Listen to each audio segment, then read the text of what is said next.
আমাদের চ্যানেলের ৩০০ সাবস্ক্রাইবার উপলক্ষে আজকের এই বিশেষ মুভিটি আপনার জন্য। ব্ল্যাক ম্যাজিক নিয়ে ২০১৮ সালের এক আলোচিত মুভি হেরিডিটারি। এক শয়তানের পূজারী যখন নিজের সন্তানের সাথেই করে কালো জাদু, এমন এক বিরল ঘটনা নিয়ে এই মুভি। আপনি যদি হরর মুভি লাভার হন, এই দারুণ মুভিটি আপনার জন্য।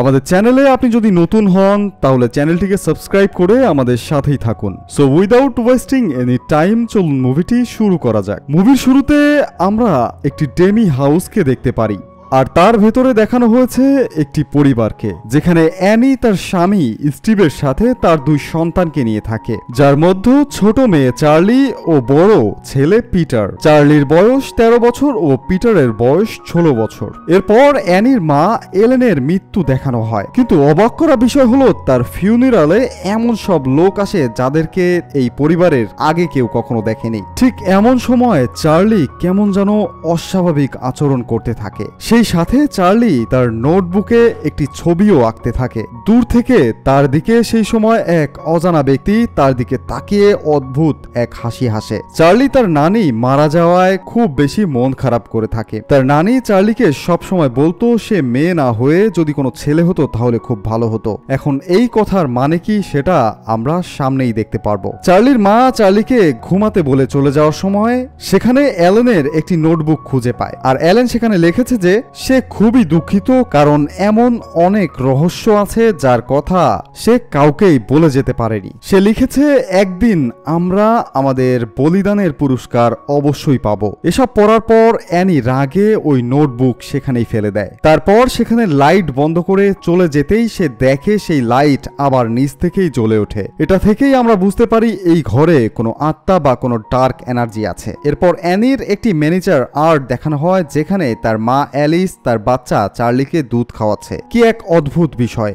এই সিন এখানেই কাট করা হয়। এরপর পিটার ও চার্লির স্কুল দেখানো হয়, যেখানে চার্লির স্কুলের জানালায় এক কবুতর উড়ে এসে ধাক্কা খায় আর সেখানেই মারা যায়। চার্লি ছুটির সময় সেই কবুতরের কাছে যায় আর এক অদ্ভুত কাণ্ড করে। সে ওই কবুতরের মাথা কেটে নিজের পকেটেই রাখে। ওইদিকে স্টিভ তার ফোন কলে খবর পায় কেউ একজন কবর থেকে এলেনের লাশ গায়েব করে দিয়েছে। ব্যাপারটা কিছুটা ভীতিজনক, তাই সে অ্যানিকে এই ব্যাপারে কিছুই জানায় না। ওইদিকে অ্যানি তার মন হালকা করার জন্য একটি কনফেশন পার্টিতে যোগদান করে। সেখানে সে বলে তার মা এলেন এক অদ্ভুত টাইপের মহিলা ছিলেন, আর যিনি ব্ল্যাক ম্যাজিকের সাথে যুক্ত ছিলেন, আর সে কোনো এক আত্মাকে অ্যানির ভাইয়ের বডিতে ঢুকাতে চেয়েছিলেন। এজন্য সে তার ছেলেকে নিয়ে বিভিন্ন রিচুয়াল করত, যার দরুন অ্যানির ভাই একসময় আত্মহত্যা করে মারা যায়। এজন্য অ্যানির বিয়ের পর যখন তার প্রথম বাচ্চা অর্থাৎ পিটার হয়েছিল, তখন থেকেই অ্যানি তার মায়ের কাছ থেকে পিটারকে দূরে দূরে রাখত। কিন্তু চার্লি জন্মানোর পর চার্লিকে দেখাশোনার ভার তার নানিকেই অর্থাৎ অ্যালেনকেই দেওয়া হয়েছিল, যেখানে অ্যালেন চার্লিকে নিজের দুধও খাওয়াতো। আর এখান থেকেই তাদের দুজনের ভালো বন্ডিং তৈরি হয়ে গিয়েছিল। একদিন পিটার একটি পার্টিতে যেতে চাইলে তার মা অ্যানি পিটারকে তার ছোট বোন চার্লিকে সাথে নিয়ে যেতে বলে। না চাইতেও পিটার চার্লিকে তার সাথেই নিয়ে আসে। ওই পার্টিতে পিটার চার্লিকে নিজের মতো ছেড়ে দেয়, অর্থাৎ তার দিকে খুব বেশি লক্ষ্য রাখতে ভুলে যায়। ওই সময় চার্লি এক বাদামওয়ালা কেক খেয়ে ফেলে। সমস্যা হলো এটা খাওয়ার পরেই তার দম বন্ধ হয়ে আসতে শুরু করে, কারণ তার অ্যালার্জি জনিত সমস্যা ছিল। এটা দেখা মাত্র পিটার চার্লিকে গাড়িতে তুলে বাসার দিকে নিয়ে যেতে থাকে। গাড়ির ভেতরে চার্লি ঠিক করে নিঃশ্বাস নিতে পারছিল না, তাই সে গাড়ির জানালা দিয়ে তার মাথা কিছুটা বাইরে বের করে। ওই মুহূর্তে গাড়ির সামনে এক মরা পশু দেখতে পায় পিটার, যার ফলে সে গাড়ি রাস্তার সাইডে মুভ করে যেতে চায়, যার ফলে সেখানে থাকা এক টেলিফোনের খাম্বার সাথে চার্লির মাথায় ধাক্কা লাগে, যার ফলে চার্লির বডি থেকে তার মাথা সম্পূর্ণ আলাদা হয়ে যায়। পিটার এই অবস্থায় সোজা তার বাসায় চলে যায়, আর চার্লির বডি ওই গাড়িতেই পড়ে থাকে। পিটার ওই রাতে বাসার কাউকেই কিছু বলার সাহস পায় না। সকালে অ্যানি চার্লির লাশ গাড়িতে দেখতে পায়, কিন্তু যার কোনো মাথা সেখানে নেই। ঠিক তখন চার্লির মাথা ওই রাস্তার মাঝে এক পাশে পড়ে থাকতে দেখানো হয়, যা এক ভয়ঙ্কর দৃশ্য। এখানে সিন কাট করে চার্লির ফিউনারাল দেখানো হয়। অ্যানি এই ঘটনায় সম্পূর্ণ শোকাহত হয়ে পড়ে। এর এক সপ্তাহ পরে অ্যানির দেখা হয় জন নামের এক মহিলার সাথে, যে তার সাথেই ওই কাউন্সিলিং সেশনে যেত।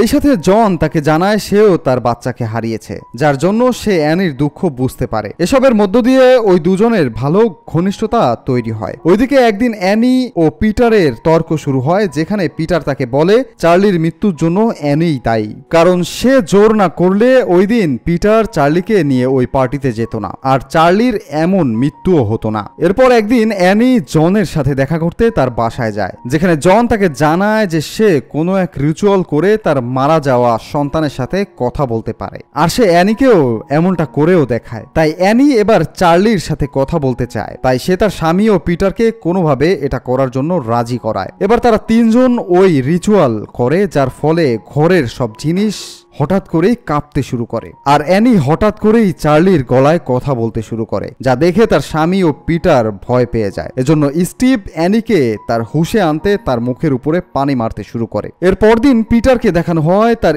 স্কুলের চেয়ারে বসে থাকতে। এরই মাঝে তার অদ্ভুত এক অনুভূতি হতে শুরু। সে তার জানালায় থাকা আয়নার দিকে তাকায়, যেখানে সে ঠিক তার মতোই কাউকে দেখে, কিন্তু হাসি মুখে তার দিকেই তাকিয়ে আছে, যা দেখে সে ভয় পেয়ে যায়। অ্যানি তার ঘরে চার্লির একটি নোটবুক পড়ে থাকতে দেখে, যেখানে পিটারের ছবি আঁকা, কিন্তু এই ছবিটা কিছুটা অস্বাভাবিক, যা মোটেও চার্লি আঁকেনি। কিন্তু কিভাবে এই ছবি এখানে আসলো? তাহলে কি এই নোটবুকেই কোনো সমস্যা আছে? অ্যানি ঠিক করে যদি এটাকে সে পুড়িয়ে ফেলে, তাহলে এই পরিবারের সাথে হয়তো এসব হওয়া বন্ধ হবে। এজন্য সে ওই নোটবুকে আগুন ধরিয়ে দেয়। কিন্তু অবাক করা বিষয় হলো, এতে তার শরীরেও আগুন ধরে যায়, যা মোটেও স্বাভাবিক না। তাই নিজেকে বাঁচানোর জন্য সে ওই নোটবুকের আগুন নিভিয়ে ফেলে, আর এরপরেই তার শরীরের আগুনও নিভে যায়। আর এটা সম্পর্কে জানার জন্য অ্যানি জনের বাসায় যায়, যেখানে গিয়ে সে জনকে পায় না, কিন্তু তার টেবিলে সব আজব রিচুয়াল সে চলতে দেখে, যেখানে কিছু চিহ্ন আর মোমবাতির মাঝে সে পিটারের ছবি দেখতে পায়, যা দেখে সে ভয়তে বাইরে বেরিয়ে আসে। ওই ঘরের এক পাপোশে সে এক অদ্ভুত নকশা দেখতে পায়। ঠিক এই একই নকশা সে তার মায়ের লকেটেও দেখেছিল। এরপর অ্যানি তার বাসায় ফিরে আসে, আর তার মায়ের একটি ডায়েরি সে খুঁজে পায়, যেখানে ঠিক একই রকম নকশা করা ছিল।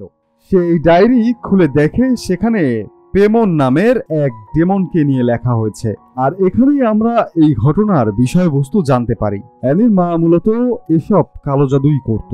সেই ডেমনকে কোনো মানুষের বডির ভেতরে আনতে চেয়েছিল। এরই জন্য সে তার নিজের ছেলের ভিতরে এই ডেমনকে আনতে চেয়েছিল, কিন্তু তার ছেলে এসব সহ্য করতে না পেরে আত্মহত্যা করে। কিন্তু এরপর সে ওই চার্লির ভেতরে এই ডেমনকে নিয়ে এসেছিল, কিন্তু যদিও এটা সে পিটারের সাথে করতে চেয়েছিল, কারণ ওই ডেমন কোনো পুরুষের শরীরেই আসতে চায়। যেহেতু অ্যানি পিটারকে সবসময় তার মায়ের কাছ থেকে দূরে দূরে রাখত, অ্যানি তার মায়ের রাখা জিনিসপত্রের ভিতরে এমন কিছু ছবি খুঁজে পায়, যেখানে সে অ্যালেনকে তার মায়ের সাথে একসাথে দেখে। তার অর্থ অ্যালেন ও জন ঠিক একই ধরনের কাজ করত, আর যারা পূর্ব পরিচিত ছিল, যাদের উদ্দেশ্য ছিল মূলত পিটারের শরীরে ওই ডেমনকে নিয়ে আসা। এরপর অ্যানি তার বাসার অ্যাটিকে একটি মাথা কাটা লাশ দেখতে পারে, যা আর কারো না, তার নিজের মায়েরই, যা দেখে সে ভয় পেয়ে যায়। ওইদিকে পিটারকে দেখানো হয় যে তার ক্লাসে অস্বাভাবিক আচরণ করতে থাকে, যে তার নিজের মাথা বেঞ্চের সাথে টাকাতে শুরু করে। এরপর স্টিভ পিটারকে অজ্ঞান অবস্থায় স্কুল থেকে তার বাসায় নিয়ে আসে। অ্যানি এসব দেখে মনে করে এখন যদি সে ওই চার্লির নোটবুকটিকে পুড়িয়ে ফেলে, তাহলে হয়তো পিটারকে এসব থেকে বাঁচানো সম্ভব। এজন্য সে এই বিষয়গুলো স্টিভকে খুলে বলে। সে স্টিভকে আরো তার বাসায় থাকা অ্যানির লাশের সম্পর্কেও বলে, কিন্তু স্টিভ কোনোভাবেই এগুলো বুঝতে নারাজ। স্টিভ মূলত এগুলো বিশ্বাস করতে চায় না। সে চায় পুলিশ এখন এই বিষয়গুলো যেন দেখুক, আর অ্যানি কোনোভাবেই তাকে বোঝাতে সক্ষম হয় না। তাই সে নিজে ওই নোটবুক আগুনের মাঝে ছুঁড়ে মারে, আর সেই সাথেই স্টিভের শরীরে আগুন ধরে যায়, আর সে নিজের চোখের সামনেই তার স্বামীকে আগুনে পুড়ে মরতে দেখে। এরই সাথে এক অদ্ভুত লাইট অ্যানির শরীরের ভেতরে প্রবেশ করে, যার ফলে সে পজেসড হয়ে যায় আর অদ্ভুত এক আচরণ করতে শুরু করে। ওইদিকে ঘরের ভেতর পিটার তার জ্ঞান ফিরে পায়, আর সে তার ঘরে স্টিভের জ্বলে যাওয়া লাশ দেখতে পায়।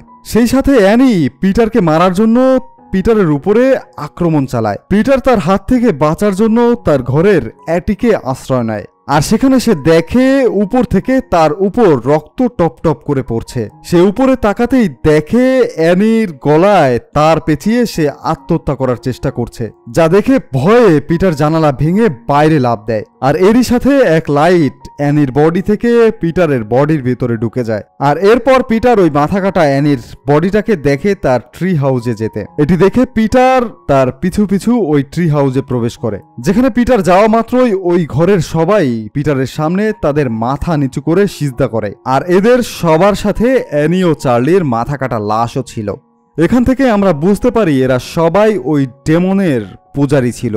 এরপর জন উঠে পিটারের মাথায় এক মুকুট পরিয়ে বলে, শেষ পর্যন্ত আমরা আপনাকে এই পুরুষ বডিতে আনতে সক্ষম হয়েছি। আর এখানেই আমরা বুঝতে পারি জন ও তাদের বাকি সব লোক ওই পেমন ডিমনকে পিটারের মাঝে আনতে সক্ষম হয়েছে। আর এখানে এই মুভিটি শেষ করা হয়।